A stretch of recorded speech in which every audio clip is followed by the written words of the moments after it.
The axolotl is a Mexican amphibian related to the tiger salamander. These adorable creatures have the amazing ability to grow back their limbs. They are often studied by scientists because of this amazing ability. They are sadly critically endangered in the wild because of pollution in Mexico City. Although they are endangered, it is actually pretty simple to obtain one as a pet. Don't get one though, at least if you're not well prepared. Don't get an animal just because it's simple or cheap to get. Treat it as a child, because it kind of is. But you know where you can find an axolotl? In Minecraft! The 1.17 update, you will be able to have a pet axolotl, which is so damn cute. Just look at it. They can fight the guardian. You can also have your Minecraft axolotl in real life, which is what we will be trying to do today. The materials you will need are clay and some other things. Okay, let's get started. So I started by very professionally sketching out the axolotls on this very professional looking sticky notes. Now I did this all to proportion, so the clay pieces will end up exactly how they are sketched, at least I hope. And now I am putting on some tape to add that extra strength, also so that the paper doesn't soak up all the oily goodness from the clay, because paper tends to do that. And then I cut it out, and yep, I end up with these pieces that are hopefully in proportion, and that they hopefully are the right size for the axolotl. They're hopefully all in proportion. And yeah, I then proceeded to put the paper pieces in this tiny scrap Lego container so that they don't get lost. Also, I kind of forgot about them for a week, but that's beside the point. I proceeded to make the legs and fins off camera because I'm too much of a coward. I simply rolled a thin sheet of clay and used my sketches as a guide, and I totally did not mess up thousands of them before getting them correct. And yep, here is the fin, which I am showing. Look how cute it is. And I'm gonna show the leg. Looks like a cross. Now it looks like an upside down cross. Don't do that in real life, children or adults, because that's offensive in some religions. So yep, I put them in this aluminum box thing that I made. Don't judge it, please. Here is my scrap clay, which I decided to somehow show. This is not actually scrap clay, this is actually clay from the dollar store. Now this is actual clay. This is just white clay that is super dirty, and I don't know why I had the need to show it to you. But now I guess I'm cleaning my area. I use a glass that I stole from a picture frame to work on clay, and now I'm just cleaning it. Everyone knows that dirt is your worst enemy when working with clay. You're just gonna have to accept it and deal with it, because dirt, we hate it. Now this is the actual clay I'm using, and now I'm gonna take out my sketches, which I'm desperately trying to look in my Lego bin. And here they are, I found them, great. And I lost footage for some reason. I don't know where it is, so enjoy the black screen. Okay, never mind, don't enjoy the black screen. Yeah, I cut the thing wrong. There's nothing else to say, just to accept the fact that I messed up. Yep, this is what happens when you don't pay attention to what you're doing. So now I'm doing it again the correct way, and here's the correct way to do it. I just lay my sketch on the clay, and then with any kind of blade I just cut it. And yep.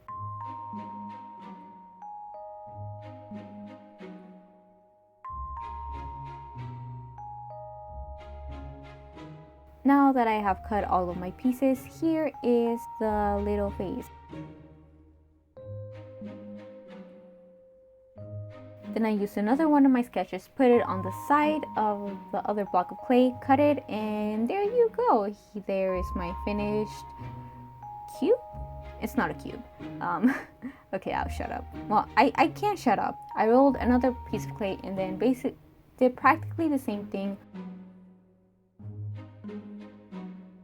And here is me shaping it. Here are the two of them together, which is awesome, great.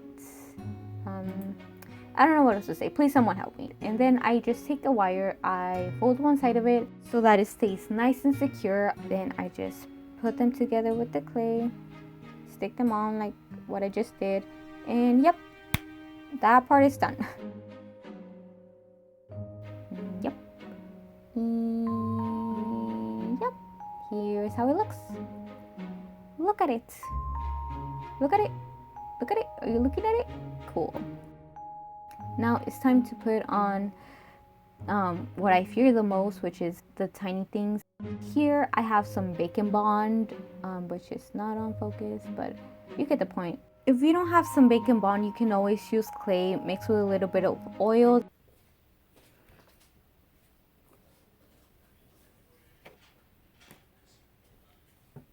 That I put some bacon bond on the bottom of the clay piece so that it will stick on well.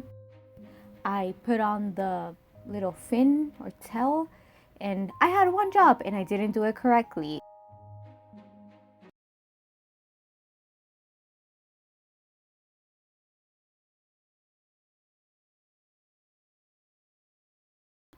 I cried, but I fixed it. I just kind of sliced the end of his body a little bit and I made it fit.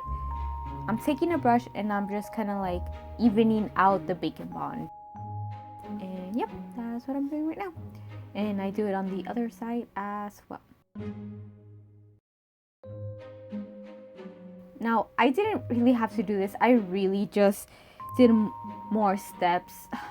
I thought it was uneven. I thought it was uneven and I had to make it even. I just made so much work for myself. And because it turned out very jagged, I thought, oh, I'm just gonna melt the face with some alcohol because alcohol and acetone melts with clay.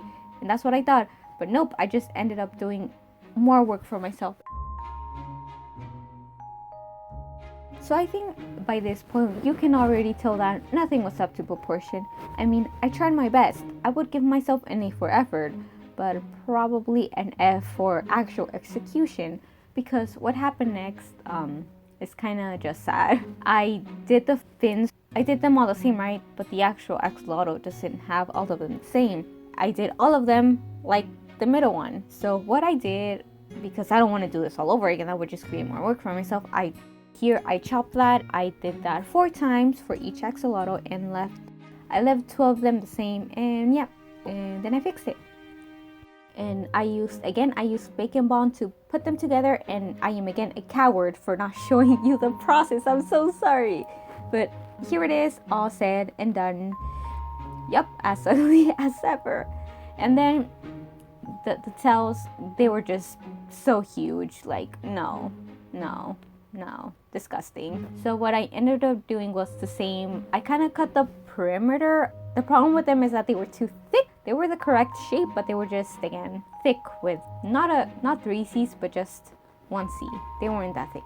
So I just cut them, the top at an angle, and then just put them in with some bacon bond. And yep, they are practically done. I would say that they're done. Well, I guess the sculpting part.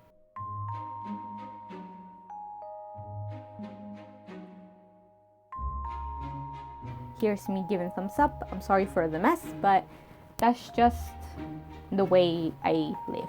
I am a disgusting human being. Anyways, here I have the rest of clay pieces and I'm just pushing them to the side. I couldn't grab them, so I just grabbed some tweezers. Because the clay was hard on the top, it was just easier for me to move them around with some tweezers.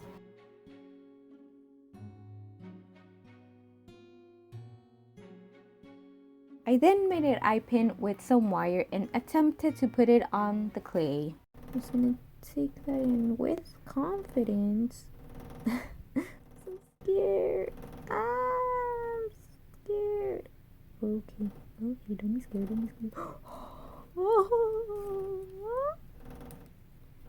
Is it too long? I feel like it's too long. Oh no, oh no, oh no, oh no, oh no, oh no, ooh, ooh, ooh, ooh. It's perfect! Yes! After all that was done, I just simply spawned another one. Yes, it was that simple. I totally did not struggle at all.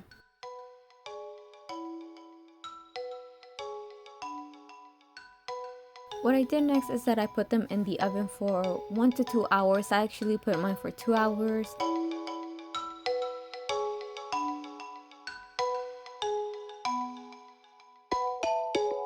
They were still a little bit flimsy, but I wasn't too worried about them. I just trusted the polyurethane to do that, but I was trying to be really careful.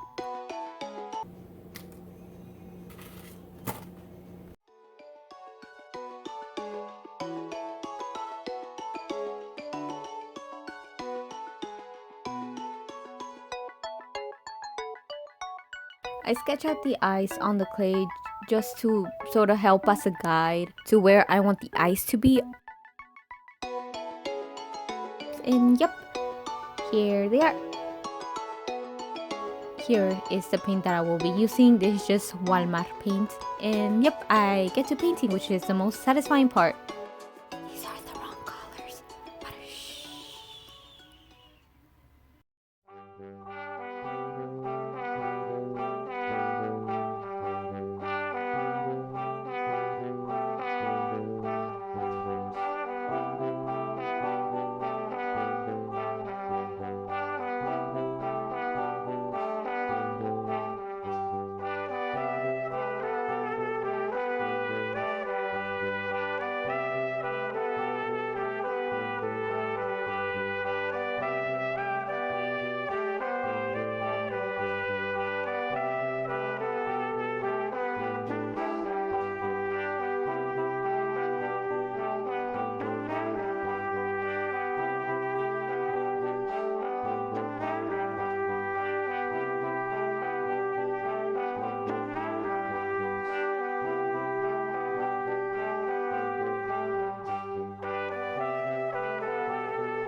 As a glaze, I use 3 coats of polyurethane to make sure that it's nice and sturdy. And just like that, they were done!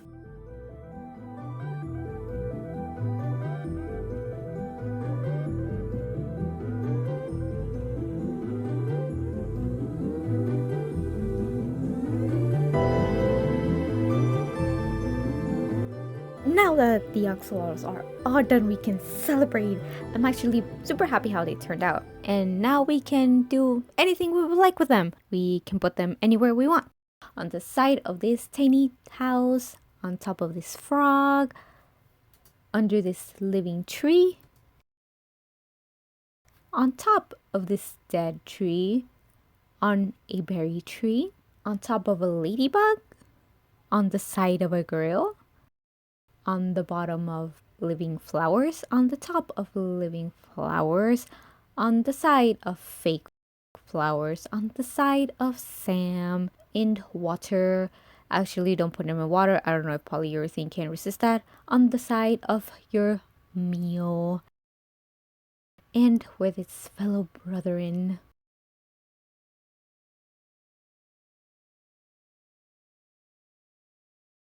How adorable.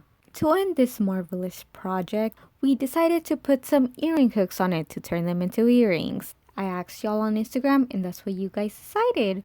All we needed to do is attach it to the axolotl. And we were done.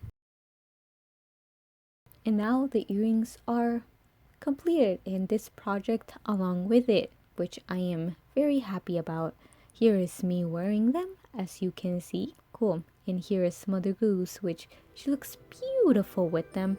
And that is officially the end of this project in this video. I hope you have a great day, and